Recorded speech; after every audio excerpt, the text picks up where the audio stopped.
Chapter 14 Chemical Effects of Electric Current. This is the third video of this chapter. In the previous video, we have discussed about the heating and magnetic effects of electric current. In this video, we will take up the chemical effects of electric current, starting with activity 14.6. Take out carbon rods carefully from two discarded cells. Clean their metal caps with sandpaper. Wrap copper wires around the metal caps of the carbon rods and join them to a battery. We call these two rods electrodes. Activity 14.6 करने के लिए आप जो setup बनाओगे उसमें आपको एक battery की ज़रूरत है। दो सेल्स को कंबाइन कर कर आप एक बैटरी बनाओगे। उसके बाद सेल्स में से कार्बन रॉड आपको निकालनी है। आपको दो सेल्स में से दो कार्बन रॉड्स मिल जाएंगी। उसके बाद आप एक कंटेनर में वाटर लोगे। कार्बन रॉड्स का जो मेटल कैप है उस पर आप वायर कॉइल करोगे और बैटरी के दोनों फ्री एंड्स को दोनों कार्बन रॉड्स के साथ अटैच कर दोगे। ऐसे आपका सेटअप तैयार हो जाएगा। सेल्स में से ये जो आपने दो कार्बन रॉड्स निकाली हैं इनको कलेक्टिवली हम बोलते हैं इलेक्ट्रोड्स। अगर सेल में से कार्बन रॉड्स निकालना आपके लिए डिफ़िकल्ट है तो आप दो आयरन नेल्स का भी यूज़ कर सकते हैं, लेकिन आपकी नेल्स 6 सेंटीमीटर लॉन्ग होनी चाहिए। Moving forward, pour a cupful of water in a glass or plastic bowl and a teaspoon of salt or a few drops of lemon juice to water to make it more conducting. Now immerse the electrodes in these solutions. Make sure that the metal caps of the carbon rods are outside the water. Wait for 3-4 minutes. Observe the electrodes carefully. Do you notice any gas bubbles near the electrodes? Can we call the charge taking place in the solution a chemical change? Recall that the definition of a chemical change that you learnt in class 7th. जो आप container लोगे उसमें आपको पानी भरना है। उसके बाद उसमें 1 टेबल स्पून आपको सॉल्ट का डालना है, मतलब आप उसमें नमक डालोगे। इसके अलावा आप उसमें थोड़े से ड्रॉप्स लेमन जूस के भी डालोगे ताकि वो वाटर ज़्यादा कंडक्टिंग हो जाए। क्योंकि जैसे कि हमने प्रीवियस एक्टिविटी में पढ़ा, लेमन जो होता है वो इलेक्ट्रिसिटी का गुड कंडक्टर होता है, तो आप सॉल्ट के साथ लेमन भी ऐड करेंगे। इस सॉल्यूशन में आप इलेक्ट्रोड्स डालेंगे, जैसे कि आप डायग्राम में देख सकते हैं। पानी के अंदर होने चाहिए इलेक्ट्रोड्स, लेकिन वो कंटेनर की टिप को टच नहीं करने चाहिए। और जो उसका ऊपर वाला पार्ट है यानी कि जो मेटल कैप है वो पानी के ऊपर ही रहनी चाहिए, जैसे कि आप डायग्राम में देख सकते हो। उसके बाद आपको 3-4 मिनट वेट करने के बाद इलेक्ट्रोड्स को केयरफुली ऑब्जर्व करना है। आप नोटिस करोगे कि उसमें से गैस बबल्स निकलेंगे। उसके आसपास, इलेक्ट्रोड्स के आसपास आप गैस बबल्स देखोगे। इसका मतलब क्या हुआ? ये जो चेंज आया है सॉल्यूशन के अंदर, इसको हम केमिकल सॉल्यूशन, केमिकल चेंज बोल सकते हैं। The passage of an electric current through a conducting solution causes chemical reactions. जो इलेक्ट्रिक करंट पास होती है कंडक्टिंग सॉल्यूशन में से, वो केमिकल रिएक्शंस को प्रोड्यूस करती है। इसका रिजल्ट ये होता है कि बबल्स आने लग जाते हैं इलेक्ट्रोड्स के आसपास। Deposits of metal may be seen on electrodes, और इलेक्ट्रोड के ऊपर हम मेटल का डिपोजिशन भी देख सकते हैं। Changes of colour of solutions में अकर the reaction would depend on what solution and electrodes are used. These are some of the chemical effects of electric current.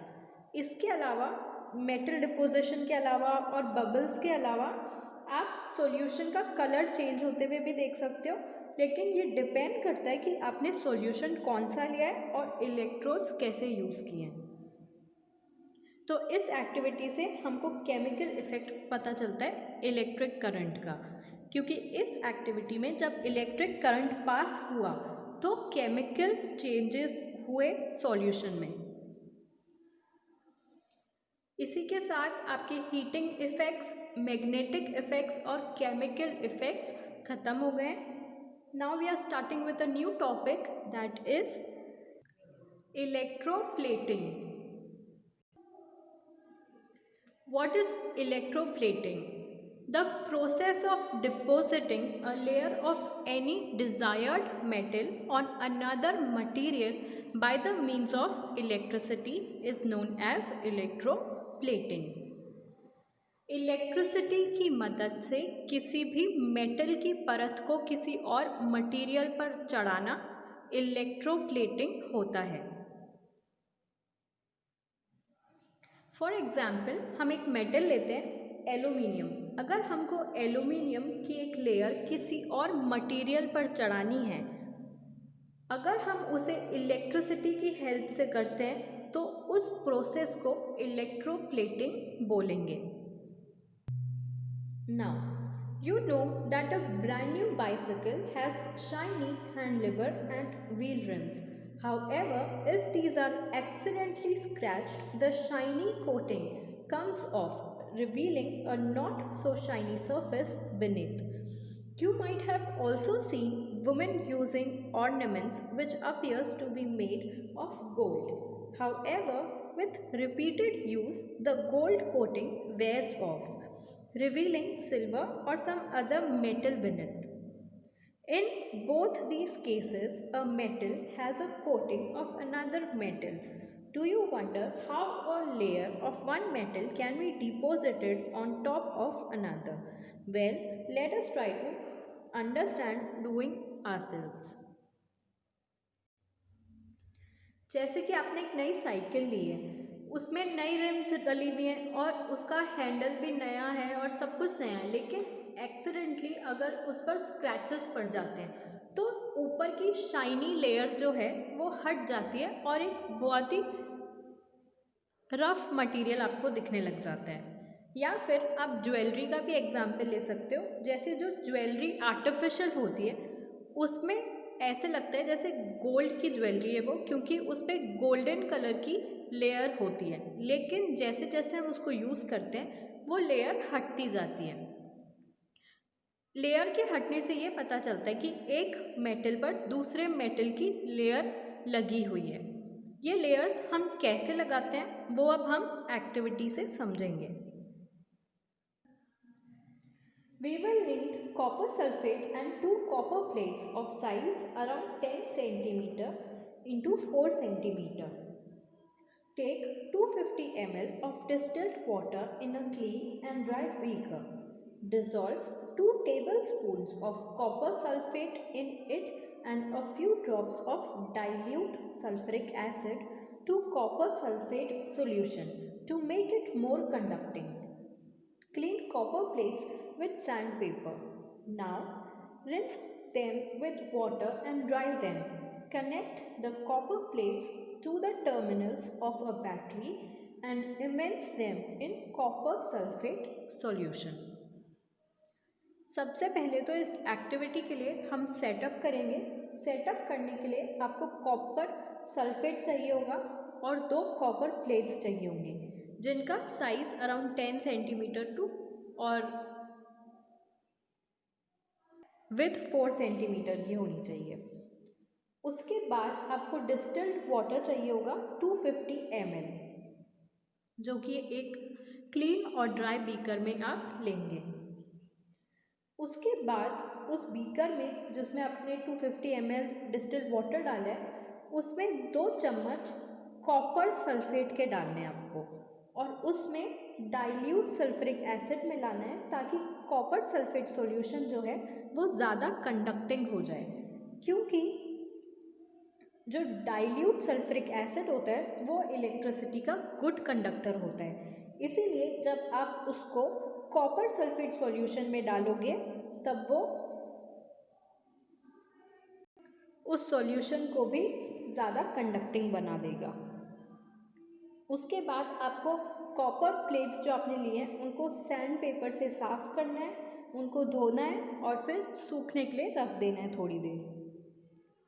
जब आपकी कॉपर प्लेट्स सूख जाएंगी उसके बाद आपको कॉपर प्लेट्स बैटरी के terminal and पर लगाने हैं, मतलब दोनों को बैटरी से कनेक्ट करना है, जैसे कि आप डायग्राम में देख सकते हो। और फिर उसको कॉपर प्लेट्स को आपको कॉपर सल्फेट सॉल्यूशन में डिप कर देना है। आपको ऐसे डिप करना है कि प्लेट्स का ऊपर वाला पार्ट थोड़ा सा बाहर रहे सॉल्यूशन से और नीचे वाला पार्ट जो है प्लेट्स का वो बीकर के एंड को टच नहीं करे। Now allow the current to pass for about 15 minutes. Now remove the electrodes from the solution and look at them carefully. Do you find any difference in any one of them? Do you find a coating over it? What color is the coating? Note down the terminal of the battery with which the electrode is connected. Previous activity में जैसे हमने rods को electrode बोला था, इस activity में हम copper plates को इलेक्ट्रोड मान रहे हैं। तो जैसे ही आप करंट पास करोगे तो आपको 15 मिनट्स तक ये दोनों copper plates copper sulphate solution में ही रहने देनी है। 15 मिनट्स के बाद आपको इन प्लेट्स को निकालना है और ऑब्जर्व करना है कि दोनों प्लेट्स में से किसी प्लेट का कलर चेंज हुआ है या नहीं हुआ है, और अगर हुआ है तो बैटरी के कौन से टर्मिनल एंड से वो वाली प्लेट अटैच्ड थी। When electric current is passed through the copper sulfate solution, copper sulfate dissociates into copper and sulfate. जब इलेक्ट्रिक करंट पास होता है कॉपर सल्फेट सॉल्यूशन में, तब कॉपर और सल्फेट दोनों अलग अलग हो जाते हैं और कॉपर अलग फॉर्म हो जाता है और सल्फेट अलग, और जो फ्री कॉपर होता है वो उस इलेक्ट्रोड पर जाकर जम जाता है जो कि बैटरी के नेगेटिव टर्मिनल एंड पर से अटैच्ड है। The free copper gets drawn to the electrode connected to the negative terminal of the battery and gets deposited on it. But what about the loss of copper from the solution? अब जब copper सारा निकल कर negative terminal वाली plate पर जाकर attach हो गया है, जाकर जम गया है उस पर, तो बाकी जो सॉल्यूशन में कॉपर था उसका क्या हुआ? दूसरे इलेक्ट्रोड में से जो कि हमारी कॉपर प्लेट है उसमें से उतना ही कॉपर निकलकर सॉल्यूशन में वापस डिसॉल्व हो जाता है जितना कॉपर नेगेटिव टर्मिनल प्लेट पर आ गया था। From the electrode that is a copper plate an equal amount of copper gets dissolved in the solution. Thus loss of copper from the solution is restored. इसलिए जो भी copper solution से हटके copper plate पे चला गया था वो वापस से कॉपर सल्फेट सॉल्यूशन में चला जाता है, और ये प्रोसेस ऐसे ही चलती रहती है। मतलब कॉपर ट्रांसफ़र होता रहता है एक इलेक्ट्रोड से दूसरे इलेक्ट्रोड तक। The process of depositing a layer of any desired metal on other material by means of electricity is called as electroplating. ऐसे ही इलेक्ट्रोप्लेटिंग की प्रोसेस होती है इस सॉल्यूशन में, और इस एक्टिविटी में तो हमने कॉपर का यूज़ लिया था, लेकिन हमको जो भी मेटल को एक प्लेट से दूसरी प्लेट पर लगाना होता है इलेक्ट्रिसिटी के थ्रू, तो हम ये वाली एक्टिविटी परफॉर्म कर सकते हैं।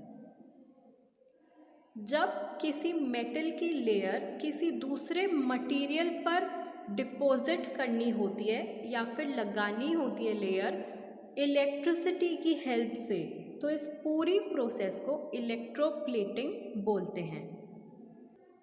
ये सबसे कॉमन एप्लीकेशन है केमिकल इफेक्ट्स की, इलेक्ट्रिक करंट की। Electroplating is very useful process. It is widely used in industry for coating metal objects with a thin layer of different metals. Electroplating की जो प्रोसेस है वो इंडस्ट्रीज़ में ज़्यादातर use में ली जाती है, क्योंकि इंडस्ट्रीज़ में एक मेटल के ऊपर दूसरे मेटल की थिन लेयर लगानी होती है. The layer of metal deposited has some desired property which the metal of the object lacks. क्यों लगाते हैं ये लेयर? जब दोनों ही मटेरियल्स मेटल हैं तो दूसरे मेटल की लेयर लगाने की क्या ज़रूरत है? वो इसीलिए क्योंकि एक मेटल जो आपका मटेरियल है उसमें वो सारी क्वालिटीज़ नहीं होती जो कि जो लेयर आपको लगानी है उसमें होती है. इसीलिए उन दोनों की क्वालिटीज़ को मेंटेन करने के लिए ये लेयर लगाई जा सकती है. For example, chromium plating is done on many objects such as a car part, bathtubs, kitchen gas burners, bicycle handlebars, wheel rims और many others.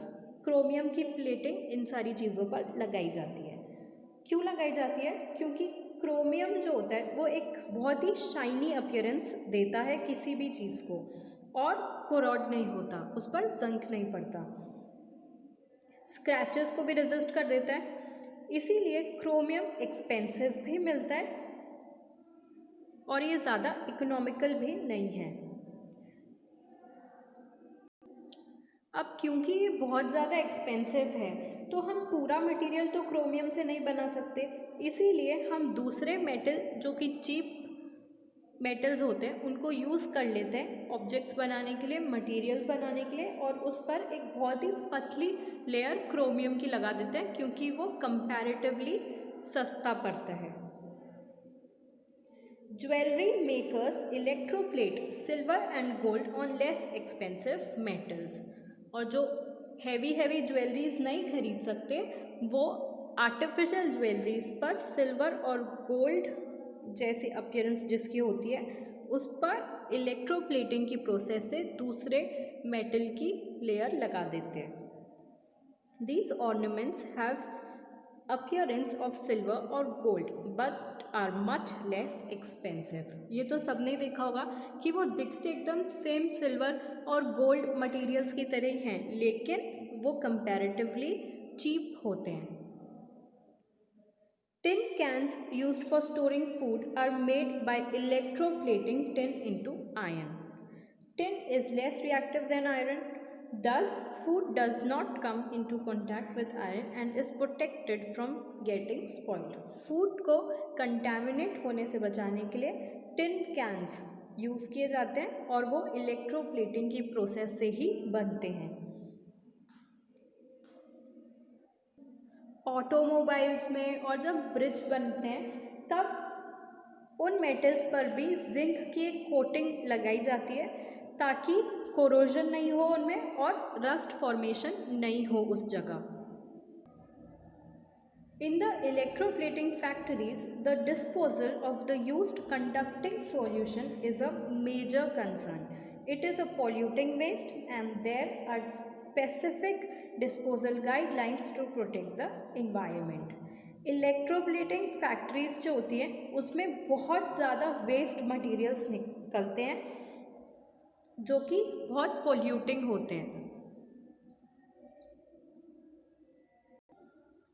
इन्वायरमेंट को प्रोटेक्ट करना तो ज़रूरी है, इसीलिए स्पेशल और स्पेसिफिक गाइडलाइंस भी दे रखे होते हैं उसके प्रॉपर डिस्पोजल के लिए.